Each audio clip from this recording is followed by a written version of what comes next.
जय हिंद दोस्तों, स्वागत है आपका हमारे इस YouTube चैनल एकलव्य गुरुकुल में। तो दोस्तों, अब हम शुरू करते हैं अपनी अगली प्रश्नावली की ओर। दोस्तों, हमारी प्रश्नावली है अगली 1.3, जिसमें दोस्तों हमसे परिमेय और अपरिमेय संख्याओं के बारे में जिक्र किया गया है। हमें इस प्रश्नावली के अंदर मात्र केवल 3 प्रश्न ही करने हैं, जिनमें हमसे कहा गया है उन्हें हमें सिद्ध करना है कि ये अपरिमेय संख्या है। तो दोस्तों, उन्हें सिद्ध करने से पहले आपको एक बेसिक सी थ्योरम है वो पता होनी चाहिए कि वो क्या है। दोस्तों, एक थ्योरम होती है, मान लीजिए कोई संख्या है P और उसे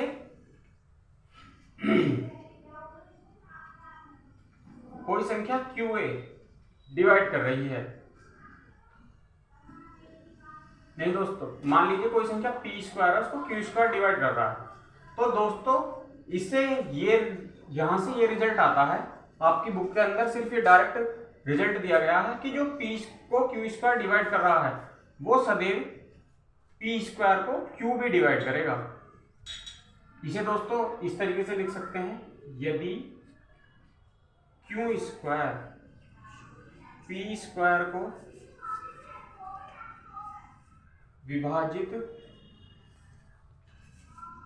करता है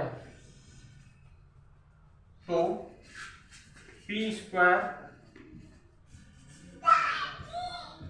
तो Q P² को भी विभाजित करेगा।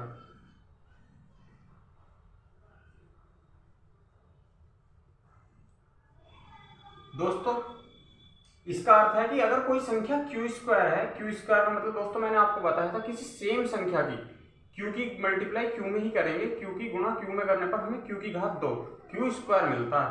ठीक है दोस्तों, तो Q² से डिवाइड हो रही है, तो इसका अर्थ ये है दोस्तों कि वो Q से भी डिवाइड होगी, क्योंकि दोस्तों Q से मिलकर ही Q² बना है। ये इसका रिजल्ट है। तो दोस्तों, इसे आपको अच्छे से समझाने के लिए मैं एक उदाहरण के तौर पर आपको समझा सकता हूं। मान लीजिए दोस्तों, इधर यहां पर मैंने लिखा हुआ है 81 और दोस्तों इसे डिवाइड कर रहा है 3 का स्क्वायर। दोस्तों, आप सभी जानते हैं 3 का स्क्वायर 9 होता है, वो इसे डिवाइड करता है। ठीक है दोस्तों, 3 का स्क्वायर क्या होता है दोस्तों? 3 गुणा 3 अर्थात 9। तो दोस्तों 9 से इसे भाग करेंगे तो 9 9 81, ये इसे पूर्णतः विभक्त करता है। तो दोस्तों, और इस प्रमेय के अनुसार हम जानते हैं कि 81 को 3 भी विभक्त करेगा, क्योंकि अभी अभी हमने पढ़ा है ये अलग से भी अकेला भी इसे विभाजित करेगा। तो दोस्तों, अब देखो हम इसे करके भी देखते हैं। 81 को 3 से विभाजित करते हैं, 3 दूनी 6, माइनस किया 2 बचे, ऊपर से 1 लिया दोस्तों, 3 सत्ते 21। ठीक है दोस्तों, तो उम्मीद करते हैं आप समझ गए होंगे कि अगर किसी संख्या का वर्ग दूसरी संख्या का वर्ग विभाजित कर रहा है तो यह निश्चित है कि उस संख्या जिसका वो वर्ग है, अर्थात जैसे यहां पर 3 का वर्ग था, तो यह 3 भी से अलग पूर्णतः विभाजित करेगा। ठीक है दोस्तों, अब चलते हैं दोस्तों अपनी प्रश्नावली की ओर। दोस्तों, अब चलते हैं अपनी प्रश्नावली 1.3 की ओर, जिसका पहला सवाल है, सिद्ध कीजिए कि √5 एक अपरिमेय संख्या है। दोस्तों, आपको अपरिमेय संख्या सिद्ध करने से पहले पता होना चाहिए परिमेय और अपरिमेय होती क्या है। दोस्तों, परिमेय संख्या ऐसी संख्या होती है, मैंने आपको पहले ही बताया था संख्या पद्धति में, जो P/Q की फॉर्म में होनी चाहिए और Q 0 नहीं होना चाहिए, और साथ में दोस्तों P और Q पूर्णांक होते हैं, पूर्णांक अर्थात इंटीजर्स। ठीक है दोस्तों, और अपरिमेय संख्याएं दोस्तों वो होती हैं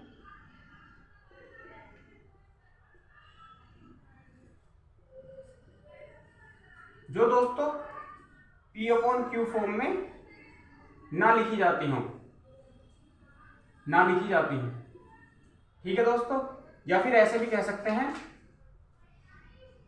जिनका मान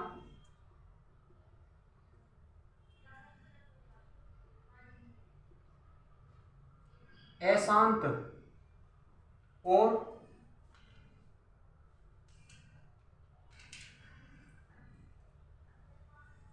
अशांत और दोस्तों इंग्लिश में तो इसे दोस्तों नॉन टर्मिनेटिंग और नॉन रिपीटिंग बोलते हैं। हिंदी में दोस्तों मैं माफी चाहूंगा, इस समय मेरे को नाम याद नहीं आ रहा है, तो दोस्तों मैं इंग्लिश में लिख देता हूं, अशांत और नॉन रिपीटिंग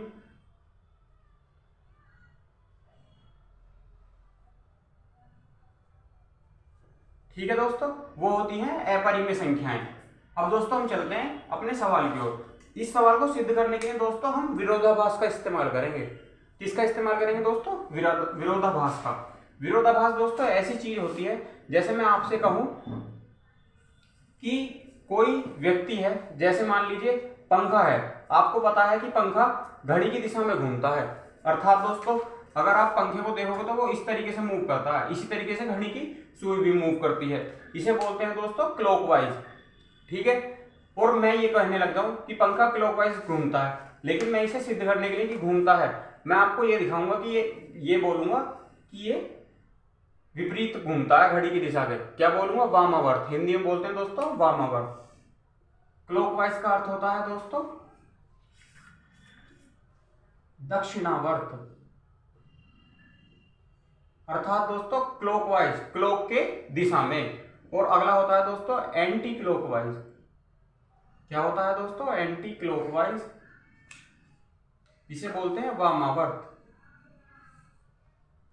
ठीक है दोस्तों, ये होता है घड़ी की विपरीत दिशा में। तो दोस्तों हम जानते हैं पंखा घूमता तो इसमें है, लेकिन हमें सिद्ध करना है कि कैसे घूमता है। तो मैं आपको विरोधाभास का अर्थ है मैं ये लेके चलूंगा कि वो वामावर्त घूमता है, और फिर मैं दोस्तों ये साबित कर दूंगा कि जो हमने लिया था अपना विचार वो गलत हो गया। ये होता है दोस्तों विरोधाभास परिस्थिति।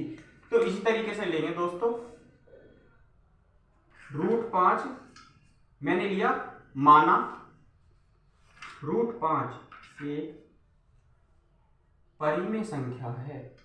दोस्तों मैं मान के चल रहा हूं क्योंकि मैंने विरोधाभास का इस्तेमाल किया है। ऊपर लिख देते हैं दोस्तों विरोधाभास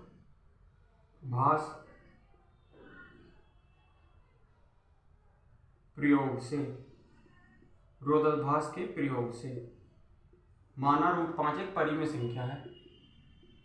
ठीक है दोस्तों, अब दोस्तों जो परिमेय संख्या होती है हम जानते हैं उसे P/Q फॉर्म में लिख सकते हैं, और हम ये भी जानते हैं दोस्तों P/Q क्या होते हैं? सह अभाज्य। सह अभाज्य का अर्थ जिनमें कुछ भी कॉमन ना हो।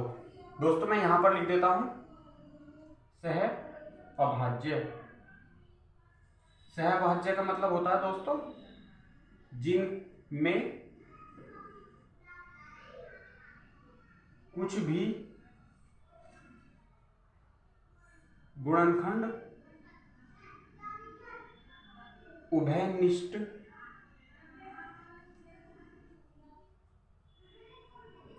ना हो। ठीक है दोस्तों, तो इस तरीके से √5 को क्या लिख सकता हूं दोस्तों? मैं P/Q फॉर्म में लिख सकता हूं।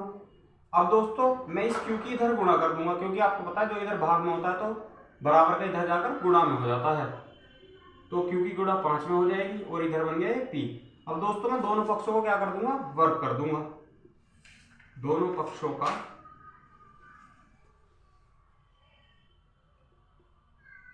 वर्ग करने पर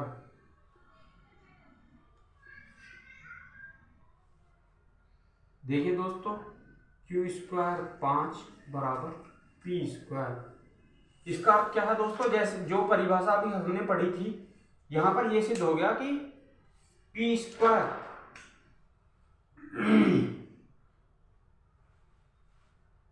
P² को दोस्तों 5 विभाजित कर रहा है। ठीक है दोस्तों, P² को 5 विभाजित कर रहा है। दोस्तों यहां पर क्या आएगा कि 5 P² को विभाजित करता है, विभाजित करता है।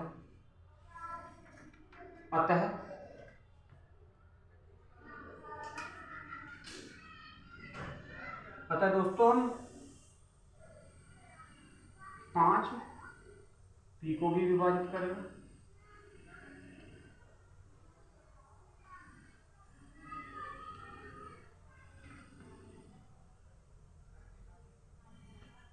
क्या कह सकते हैं हम कि जो हमारा p है वो किसी संख्या से 5 से विभाजित होने पर कोई संख्या r दे रहा है। ठीक है दोस्तों, जहां पर r क्या है, कोई अलग पूर्णांक है, r भी क्या है, पूर्णांक है दोस्तों।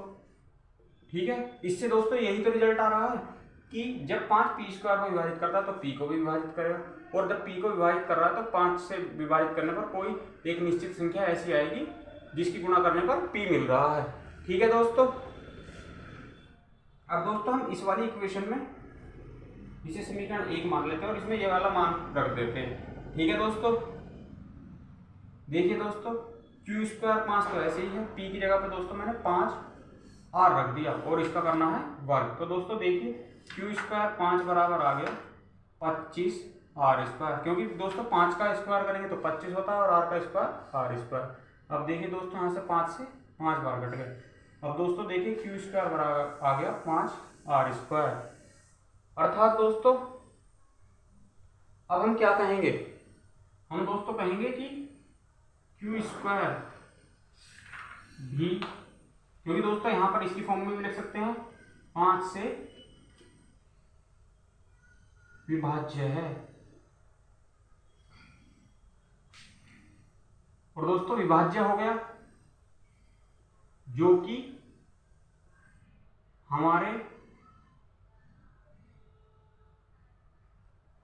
कथन को गलत सिद्ध करता है। अतः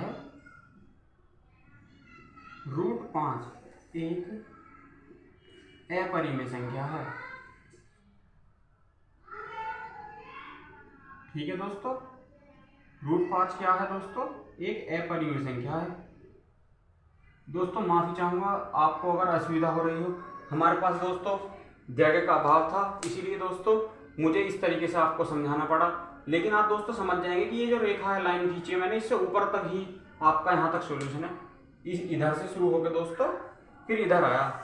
दोस्तों जैसे जैसे हमारे पास संसाधनों की उपलब्धता आएगी आपको सुविधाएं बढ़ती चली जाएंगी। हम दोस्तों धीरे धीरे अपना बोर्ड बड़ा कर देंगे। फिर दोस्तों जैसे जैसे ईश्वर की कृपा होगी या और आपका हमारे साथ साथ रहेगा तो हम आपको सुविधाएं और भी अच्छी प्रोवाइड कराएंगे। तो दोस्तों एक बार देखिए इसे, थोड़ा दोस्तों ये आपको मुश्किल लग सकता है, लेकिन अगर आप ध्यान से देखेंगे तो मुश्किल नहीं है। दोस्तों मैंने आपको बताया था परिमेय संख्या p/q फॉर्म में होती है और अपरिमेय संख्या p/q फॉर्म में नहीं होती, क्योंकि इनका मान जो होता है दोस्तों अशांत होता है और नॉन रिपीटिंग, मतलब बार बार अलग अलग आता है, बदलता जाता है। ठीक है दोस्तों, तो हमने विरोधाभास लिया था कि √5 एक परिमेय संख्या है। ठीक है दोस्तों, सबसे मेन लाइन यही थी कि हमने विरोधाभास लिया कि √5 एक अपरिमेय संख्या नहीं है, परिमेय है, जबकि हमें सिद्ध करना है अपरिमेय। तो हमने विरोध उल्टा लिया है, इसका उल्टा। तो दोस्तों परिमेय संख्या कोई होती है, मैंने आपको बताया था कि इनमें कुछ भी उभयनिष्ठ गुणनखंड नहीं होता। ठीक है दोस्तों, मैंने आपको बताया था इससे पहले। ठीक है, तो दोस्तों हमने इसकी इधर गुणा करी, क्यू की गुणा 5 में हुई, p आ गया, दोनों पक्षों का वर्ग करा था दोस्तों, क्यू स्क्वायर 5 बराबर p स्क्वायर आ गया। इसका अर्थ क्या होता है दोस्तों, p स्क्वायर को 5 विभाजित करता है। और दोस्तों जो अभी अभी हमने प्रमेय पढ़ी थी इससे जस्ट पहले, उसके प्रमेय से हम जानते हैं कि 5 भी p को विभाजित करेगा। तो इसका अर्थ है p को हम 5 गुना r के पदों में लिख सकते हैं। ठीक है दोस्तों, जहां पर r भी क्या है, पूर्णांक है, हमने ये मान समीकरण 1 में रख दिया, p का यहाँ पर 5r, और दोस्तों उसका करा वर्ग। तो ये तो इधर तो था क्यू स्क्वायर 5, ठीक है दोस्तों, और ये हो गया 25 r स्क्वायर। 5 से ये 5 बार कट गया 25, तो दोस्तों क्यू स्क्वायर बन गया 5r स्क्वायर। इसका अर्थ क्या है दोस्तों, क्यू स्क्वायर भी 5 से विभाज्य है। अब दोस्तों लेकिन हमने जब परिमेय संख्या ली थी, परिमेय संख्या p/q फॉर्म में थी, तो हमने ये लिए थे कि इनमें कुछ भी कॉमन नहीं है। लेकिन दोस्तों इस बार ये सिद्ध हो गया कि 5 भी क्या है, इन दोनों में कॉमन है, क्योंकि दोस्तों आपने देखा ये p स्क्वायर को भी विभाजित कर रहा था और यहाँ पर q स्क्वायर को भी कर रहा है। ठीक है दोस्तों, तो इससे क्या हो गया, हमारे कथन जो है वो गलत सिद्ध हो गया। ठीक है, इसीलिए हम क्या कहेंगे कि √5 एक अपरिमेय संख्या है। ठीक है दोस्तों, आइए दोस्तों अब हम चलते हैं अपने अगले प्रश्न की ओर, जो है प्रश्न संख्या 2। कि सिद्ध कीजिए 3 + 2√5 एक अपरिमेय संख्या है। दोस्तों इसके लिए आपको एक बस बहुत छोटा सा रिजल्ट याद रखने हैं कि जब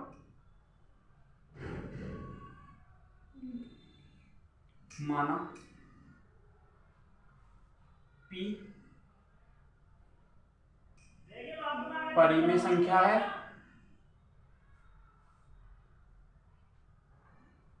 और Q अपरिमेय संख्या है।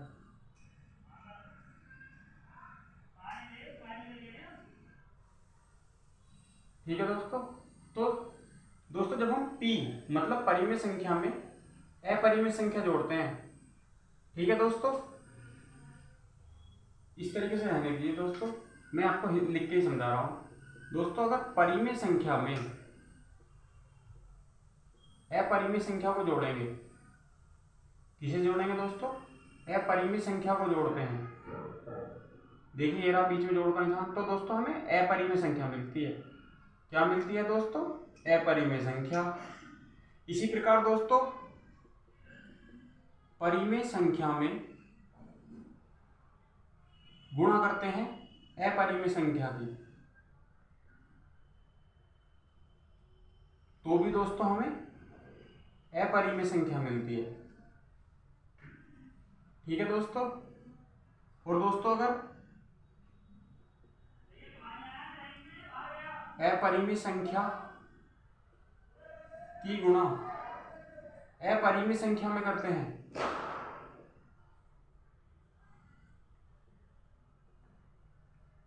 तो दोस्तों यहां पर हमें संभावना होती है, दोनों चीजें हो सकती है दोस्तों, परिमेय संख्या भी मिल सकती है और अपरिमेय भी।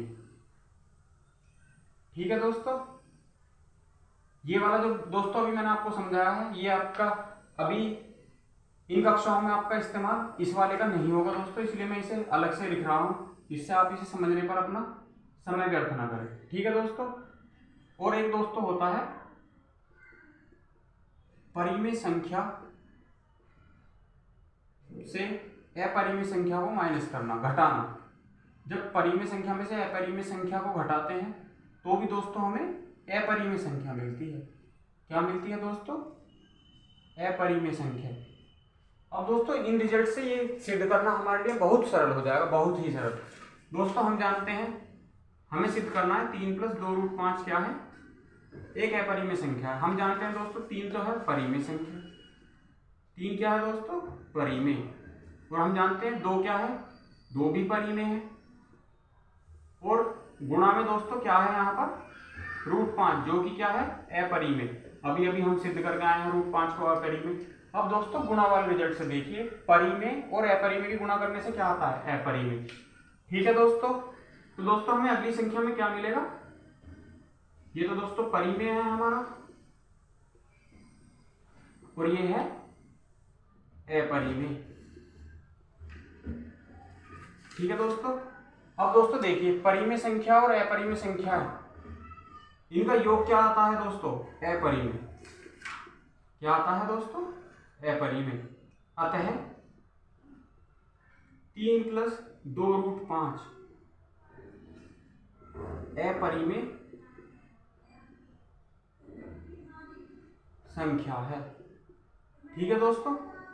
दोस्तों देखिए ये तरीका ऐसा हो सकता है आपने पहले ना पढ़ा हो, लेकिन दोस्तों ध्यान रखना ये तरीका बिल्कुल सत्य है, बिल्कुल सही है। ठीक है दोस्तों। क्योंकि हम जानते हैं परिमेय संख्या की अपरिमेय संख्या में गुणा करते हैं तो हमें क्या मिलता है दोस्तों? अपरिमेय संख्या ही मिलती है। और फिर दोस्तों अपरिमेय संख्या ये हो गई, और परिमेय को अपरिमेय में जोड़ते हैं तो भी दोस्तों अपरिमेय ही मिलता है। अब दोस्तों हमें यही सिद्ध करना था कि जो हमारी संख्या है वो अपरिमेय है। हो गया सिद्ध। ठीक है दोस्तों। दोस्तों अब चलते हैं हम अपने प्रश्नावली का अंतिम प्रश्न की ओर, जो है सिद्ध कीजिए कि निम्नलिखित संख्या अपरिमेय है। इसमें दोस्तों पहला प्रश्न ही हमें दिया है 1/√2। दोस्तों हमारा परिमेय या फिर अपरिमेय संख्या को लिखने का स्टैंडर्ड आदर्श तरीका यह होता है कि कभी भी हम हर के जगह पर अंडर रूट को नहीं छोड़ते। तो दोस्तों इसे हर को व्यवस्थित तरीके से लिखने के लिए, मानक तरीके से लिखने के लिए हम √2 की अंश और हर में गुणा करेंगे। अब दोस्तों आप जानते हो ऊपर जब इस तरीके से दो परिमेय संख्या लिखी हो p अपॉन क्यू फॉर्म में, तो अंश की गुणा अंश में होती है और हर की गुणा हर में होती है। ठीक है दोस्तों, अब एक की गुणा किसी में भी हो वही संख्या प्राप्त होती है और रूट दो की रूट दो में होती है, तो दोस्तों ये स्क्वायर हो जाता है। इस तरीके से दोस्तों इस चीज को आप यहाँ पर समझ लीजिए, कोई संख्या हो रूट ए और मल्टीप्लाई हो रही है रूट ए की, तो दोस्तों ये बन जाता है रूट ए का स्क्वायर। और दोस्तों स्क्वायर से रूट क्या हो जाता है, कैंसिल हो जाता है। वो किस लिए कैंसिल हो जाता है दोस्तों, क्योंकि दोस्तों इसका मतलब होता है a की पावर 1/2 आधी। और दोस्तों इसका वर्ग करेंगे तो इसका अर्थ होता है 1/2 गुणा 2, तो 2 से 2 क्या हो जाता है हमारा, 2 एकम 2 विभाजित, तो a की पावर क्या बची 1, और यही हमने डायरेक्ट। तो यही चीज हम दोस्तों सीधा याद रखते हैं कि किसी भी संख्या के दो वर्गमूल हैं तो उनकी गुणा करने पर वह संख्या वर्गमूल से बाहर आ जाती है। ठीक है दोस्तों, तो इसी प्रकार यहाँ पर 2 बाहर आ गया। अब दोस्तों हम कौन से नियम से ये देखेंगे, हम जानते हैं, इसे हम ऐसे भी तो लिख सकते हैं दोस्तों 1/2 गुणा रूट 2। अब ये कौन सी वाली हो गई दोस्तों, परिमेय संख्या की या परिमेय संख्या में गुणा, तो ये क्या आएगी संख्या, आपको पहले दोस्तों मैं लिख के दिखा देता हूं, परिमेय गुणा अपरिमेय, तो क्या मिलेगा दोस्तों हमें, अपरिमेय। ठीक है दोस्तों, अतः 1/√2 अपरिमेय संख्या है। ठीक है दोस्तों, उम्मीद करता हूं आपको यह प्रश्न बहुत सरल लगा होगा। दोस्तों आप केवल इन वाले रिजल्ट को याद रख लें, इनमें भी सिर्फ 3 ही याद रखने हैं, फर्स्ट, सेकंड और थर्ड। इन्हीं से ही दोस्तों आपकी प्रश्नावली में आपके सारे प्रश्न हो जाएंगे। ठीक है दोस्तों, अब हम चलते हैं अगले प्रश्न की ओर, जो है सेकंड। ये था दोस्तों आपका पहला, ये था सेकंड। 7√5 हम जानते हैं दोस्तों 7 क्या है, परिमेय, और इसकी गुणा हो रही है अपरिमेय में। ठीक है दोस्तों, तो दोस्तों ये क्या मिलेगा, हमें अपरिमेय ही मिलेगा इस वाले रिजल्ट से। ठीक है दोस्तों, तो आपने देखा दोस्तों केवल इन रिजल्टों को याद करने से कितना सरल हो गया, हमें कुछ करना ही नहीं, सिर्फ देखना है कौन सी संख्या है, परिमेय की संख्या की अपरिमेय संख्या में गुणा हुई तो हमें संख्या की मिलेगी अपरिमेय संख्या। अतः बस सीधा लिख दो, अतः 7√5 अपरिमेय संख्या है। ठीक है दोस्तों, अब चलते हैं दोस्तों अगले प्रश्न की ओर, प्रश्न संख्या 3। दोस्तों अब चलते हैं इसका अंतिम भाग, भाग 3, 6+√2। इसे भी दोस्तों हम इसी तरीके से देखेंगे। क्या है यहाँ पर 6 है दोस्तों, परिमेय संख्या, और परिमेय संख्या में दोस्तों क्या जुड़ रहा है, अपरिमेय।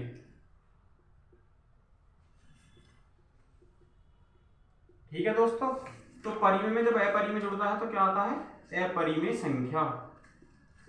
ठीक है दोस्तों, अतः